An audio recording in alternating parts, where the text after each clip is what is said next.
Well, this is a little A1 engine repair practice.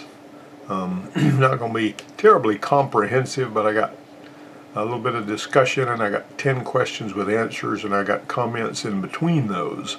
So maybe you guys can get something out of this. I hope you're gonna start a good week this week. I don't know when you're watching this video, but it'll be released at 12:05 on Monday morning. So here we go. I had, years for years, we had nothing but timing chains, and then timing belts came around in the 70s, early 70s. And the first timing belts I ever remember having anything to do with were on the the Pintos, not Tempos. Tempo never had a timing belt, but the Pintos had that little engine in it that pretty much remained the same all the way up into the late 2000s, and they used it in Rangers and stuff. But those timing belts, if you got a timing chain, you have to lubricate it. It has to be enclosed in a splash oil chamber, and you have to have some way of keeping it from getting sloppy and loose, which means it's going to have to slide on some nylon. The older timing chains that didn't have anything to keep them tight would get loose, the ones where the camshaft was in the block.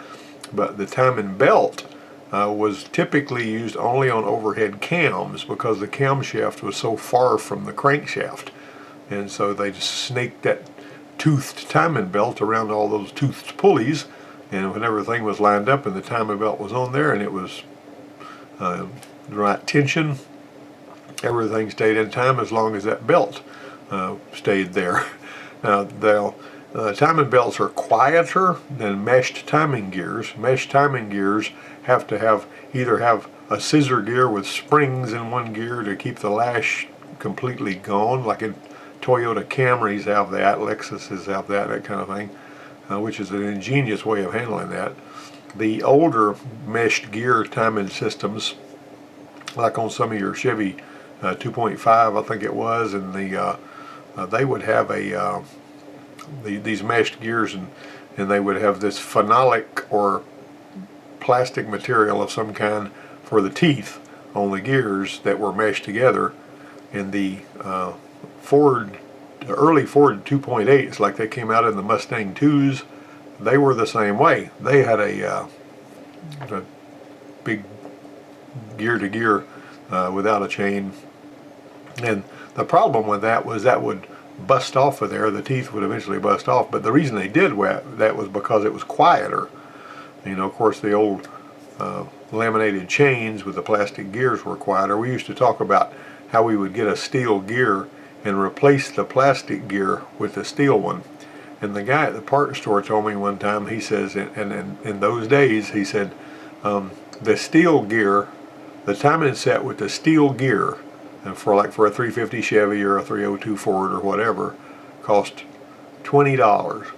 The one with the aluminum gear that had the plastic teeth cost $23. He says, now, why would they put one that was more expensive on an engine at the factory if it wasn't better? Because, see, they're not going to spend extra money at the factory if it's not an improvement. He made a good point. And from that point on, I started putting the plastic and aluminum cam gears, the cam gears that were plastic, that were aluminum but have plastic teeth for the timing chain. I found out those were not as heavy and they tended not to stretch the chain as bad. Of course, when you went to the roller chain type timing chain, you didn't have a lot of trouble with stretching anyway. But one way or another, the gear lash, the fact that the cam is hard and easy every time it opens a valve, makes those gears bounce against one another, and it will be noisy. That's why the old Volkswagen Bug, which actually had the camshaft geared directly to the crankshaft, had like 11 different gear slants that you had to for the camshaft, and you had to actually match up and get the one you needed. They went from 0 to plus 1 through 5 to minus 1 through 5, and each one was a slightly different helical slant, and you had to pick the right one anyway, so that you wouldn't have noise. If you picked the wrong one and you had lash, the engine would be noisy. So anyway, timing belts don't require lubrication, although there are some engines that have timing belts that are enclosed and lubricated. I think Volkswagen does that, but I'm not, correct me if I'm wrong, but I remember learning about that somewhere. A timing belt equipped engine is less expensive to design and build. You don't have to fool with all the timing chain stuff and the tensioners and all that kind of junk that are, all filled and that kind of thing. Timing belts are lighter than chains. One of the things I never really understood was why they use oil tensioners for oil pressure on timing chains when they could use the same kind of tensioner they use on timing belts. That one that works like that you have to squeeze in and put the pin through it whenever you're putting it back in, like on some of them. But for some strange reason, they like to use those instead of using that kind of tensioner. They like to use one that works with oil pressure, and on those 5.4 liter Fords, that starts the timing chain rattling when something. When the pressure drops below about 25 psi, of course you got other trouble then, but the chain starts rattling when that tensioner is not like it ought to be. Anyway, timing belts are lighter, they're cheaper. On many engines, the timing chains still fail and are a lot more expensive to replace. The Equinox that my grandson drives, of course, it didn't have a timing chain issue, but when I went on the this Technical Rider Facebook page that I have, and you can go join that if you want to. But anyway, I was asking some guys, and also on Automotive Insight Network, because his Equinox that way up there close to Augusta suddenly got to where it was a no start, and my son was working on it, and everybody kept saying timing chain, and it turned out all it needed was a set of spark plugs. I mean, now why it failed to start was sort of a mystery, but it wasn't the timing chain. However, that's a common failure on those. That's why everybody was hollering timing chain. And these little 4-cylinder engines within your Chevy Cobalts and all that, the timing chains fail in those. Everybody knows that on these Ford engines, like the 5.4 particularly, those timing chains like to fail.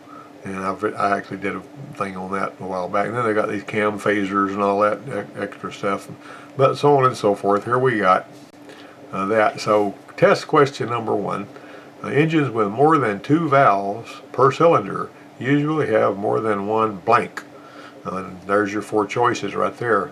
I took these pictures at a friend of mine's shop whenever he had actually, he was doing some reconditioning on a 4-liter single overhead cam Ford, and you can see that what he's got here is these special tools, see, that you got to have, because this camshaft and crankshaft do not have marks. You can also see the other tool down there where the crankshaft is being held in the right position, and so a lot of these things now have got a place where there'll be a slot in the in the crankshaft counterweight somewhere that lines up with a hole, and you stick a pin in that hole, and that locks that crankshaft at number 1 top dead center where it's supposed to be. And then you'll have the other tools that'll lock the camshafts where they're supposed to be. These right here are some of the most unusual, but anyway, that's a little side note right there. Test question number 2. Engines with more than 2 valves per cylinder usually have A, higher compression, B, have a higher failure rate, C, have more misfire events, or D, run at higher temperatures. Test question number 3. Joe is checking a cranks but no start on a timing belt equipped vehicle with coil packs and finds no ignition spark. He can hear the fuel pump kick on for 2 seconds when he switches on the key. Whee! But he notices that the fuel pump does not continue to run with the engine cranking. So which of these is least likely to be the cause? Timing belt failure, bad crank sensor, contaminated fuel, or PCM power feed? Test question number 4. How many degrees does the crankshaft turn in an inline 5-cylinder engine between firing events? 5-cylinder engine, remember that. Joe says that on an engine with a coil pack ignition, each coil fires companion cylinders. When on a coil pack ignition, it's kind of like an old motorcycle deal. Removing one spark plug wire will also kill the spark on the companion plug. Is Joe right or is Joe wrong? You notice this right here, you got a full on each one of these you got a full circle right here.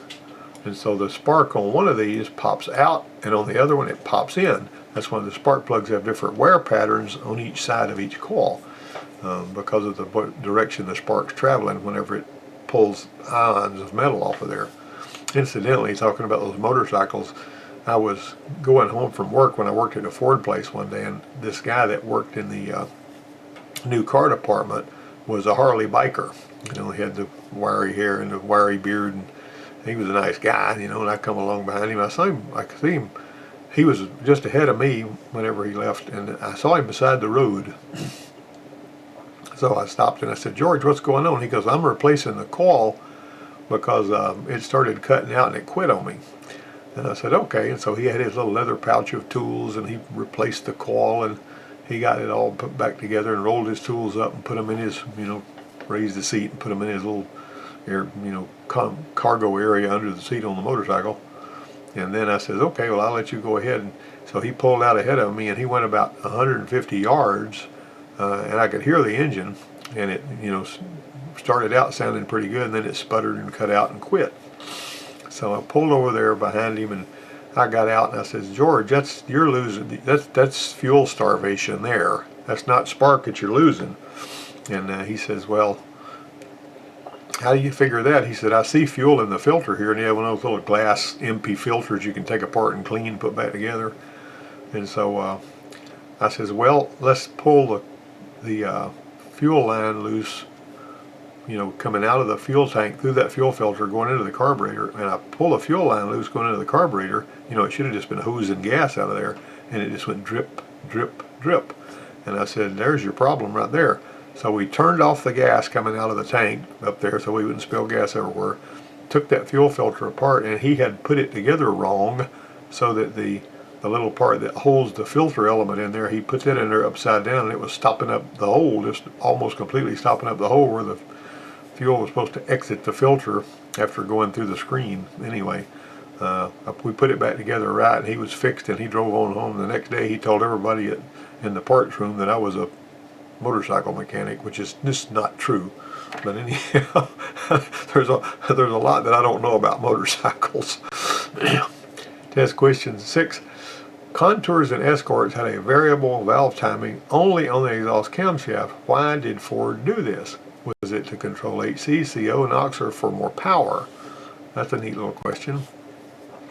If intake valve timing on a given engine is suddenly retarded 5 degrees, that engine will do what? Will it ping? Will it lose power? Will it gain power? Will it none of the above? All right. A vehicle with an automatic transmission is placed in drive with the brakes firmly locked and the engine is accelerated to wide open throttle. Brakes locked, park brakes locked, wide open throttle. Why would a mechanic do such as this? Well, on your old Power Stroke diesels, we did it to see if the, you know, if the defoaming additives had broken down in the oil, but that's another story. We're not talking about Power Stroke diesels here. Were we checking a stator one-way clutch to find an overheating problem, find the boiling point of the oil, or clean the HC soot from the catalyst? Jackie says the crank sensor on a Ford Zetec engine reads a 36-1 truth trigger wheel on the harmonic balancer. What does this tell you about Jackie? Jackie knows his contours, he's a rank amateur, he is simply confused, or he needs to do research. Dodge Stratus 2.4 liter timing belt. Listen. I got the timing cover of it. Yeah. A little bit noisier.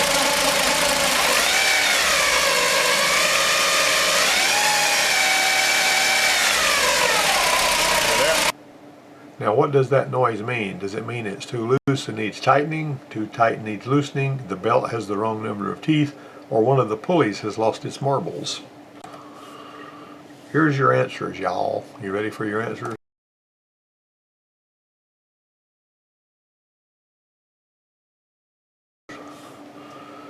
Guess question number 1. Engines with more than 2 valves per cylinder usually have more than 1 camshaft per head. There are exceptions to this rule. Some of your old, like your old PT Cruiser engines, would have 4 valves per cylinder, but they had extra lobes on the single camshaft that they did have, and it was ingeniously done where they only had one camshaft, but they still had 4 valves per cylinder. So this isn't true. That's why I put usually. It's not true on every engine, but usually there will be more than one camshaft per head if you've got 4 valves per cylinder. Test question number 2. Engines with more than 2 valves per cylinder usually have a higher compression, higher normal compression than 2 valve engines, because it just breathes better because you got if you've got extra air going in there because you've got extra valves, even though they're all smaller. If you took the size of the intake ports and you could not make an intake port to match the size of those 2 collective intake ports, you couldn't make one big enough. So you basically have got higher compression because it can get more air, even if it's naturally aspirated. They don't have a higher failure rate, they don't have more misfire events, and they don't run at higher temperatures, but they do have a higher compression, usually. Test question 3, Joe's checking the cranks but no start. The least likely cause of this is contaminated fuel, because contaminated fuel is not going to prevent him from having ignition spark. The fuel pump is going to run, but see, timing belt failure won't keep you from having ignition spark because you're reading off the crankshaft, and you're going to have ignition spark even if your timing belt is completely gone. If you spin it over, you're going to see pop, pop, pop, pop, pop. Bad crank sensor. That right there is, well, let's see, the least likely. Well, that's possible, isn't it? Of course, I will tell you this. Timing belt failure, and the reason I put that one as a possibility, come to think of it, is because I've seen the timing belt fail and destroy the crank sensor. But that's just something. I should have been better at putting those answers there than that, because I put this together. PCM power feed. If the PCM's not awake, typically in the coils packs fired by the PCM, you're not going to have any spark. But the least likely is contaminated fuel. If somebody put these 4 choices out here, contaminated fuel is the only one that would be, it's actually the least likely, which is kind of like an ASE test question. Okay, test question 4. How many degrees does a crankshaft turn in an inline 5-cylinder engine between cylinder firing events? 144 degrees. What you do, if you got on a 4-stroke cycle engine, you got 2 full revolutions of the crank, which gives you a complete cycle, which is 720 degrees. You're going to divide that by the number of cylinders you have, and it comes up to 144 on a 5-cylinder. You can do that on any 4-stroke cycle engine that as long as you know how many cylinders it has, and if it's a 4-stroke engine and not a 2-stroke, then you're going to be able to figure out how many degrees there are between firing events, which is more important than you think it might be if you're doing some serious diagnostics. Joe says on an engine with coil pack ignition, each coil fires companion cylinders. In the schools, right after these coil packs first came out, some of the instructors were saying, just using theory, that if you disconnected, like if you disconnected this wire right here, this coil wouldn't, this plug wouldn't fire, and this plug wouldn't fire either because it didn't have a complete loop. But that energy is looking for somewhere to go, and it's going to find somewhere, and you're not going to lose 2 spark plugs whenever you pull one of those. That was something that some guys would argue about that because in school they had been taught just the opposite, but in the real world, that's just not the way it is. Okay. All right, now, so Joe is wrong about that. I will tell you this, though. If you've got one of these here Chrysler-style coils like this, and you're checking for spark, if you disconnect just one plug wire, and you're checking for spark from one plug wire to the block, if you don't pull the right one, you may show a really weak spark coming out of the tower you're checking. So what I always like to do was check my spark from one to the other. And that way you'll know what that coil is capable of producing. You can be fooled if you're checking for spark on the wrong side of one, if you're going on the ground side. But anyway, let's keep going. That's question 6. Contours and escorts had variable valve timing to control NOx. What they do is they close the exhaust valve a little bit early, and they would leave some of the exhaust gas in there so that it would neutralize and cool the combustion chamber by removing some of the combustible gas. You know, whenever you take inert gas and you displace some of the gas that is, you know, the oxygen basically is what you're displacing, then it will burn, but it won't burn as hot. That's one of the reasons why on a vehicle with EGR, if it's idling and you pull the EGR valve, you open the EGR valve, you're going to get a rough idle. And if you hold the EGR valve open long enough, you're going to get a really hot intake manifold, you know, most of the time. This friend of mine one time called me to his tire shop, and they had replaced the intake manifold gaskets on a GM car of some kind, Pontiac or something, and it ran really rough after they put it all back together. And it was one of those that had the 3 little solenoids that operated the EGR. And he says, can you look at this thing, because we put it back together and we can't figure out why it's idling so rough. And then of course it's fuel injection, you know, it didn't have a carburetor on it. And so I went out there and I said, okay, it'd been sitting there most of the day, and he fired it up. I laid my hand on the manifold, and within 60 seconds of that thing running, that manifold and intake manifold started getting really hot. And I says, watch this, and I disconnected the EGR valve and it smoothed out. And what had happened was somebody had disconnected the electrical wires going to the EGR valve because it was idling rough. They discovered that somehow or figured it out, or somebody had seen it before. And whenever the guy that was putting it back together didn't notice when he was pulling it apart that the EGR valve had been disconnected before he started working on it, so he plugged it back in. And when he did, he created a rough idle situation that had them really flummoxed over there. And that's typically, if that intake manifold starts getting hot, you know, then you can have a pretty good idea. Now I will tell you this. One time I was working on this lady brought this 85 model Cutlass Sierra or whatever it was over, and that one there had a sort of a rough idle, and the intake was getting hot, and it did not have an EGR problem. That particular one had a bad cam sensor, and because, you know, we actually scoped the cam sensor. I made a presentation about that a while back, but I would scope the cam sensor, and the cam sensor was just flatline, nothing there. And after we replaced that cam sensor to get the scope pattern like it was supposed to be, the rough idle was gone. And remember, this is a car from the 80s, but it was fuel injected. The rough idle was gone, and the intake was cool. Now, unless that thing was squirting that fuel in there too soon, and it was some of it was trying to burn in the intake or something, I don't know what was going on there or why that made the intake hot. Somebody else might have the answer, but I don't. So, you know, take that for what it's worth. If intake valve timing on a given engine is suddenly retarded 5 degrees, it's going to lose power.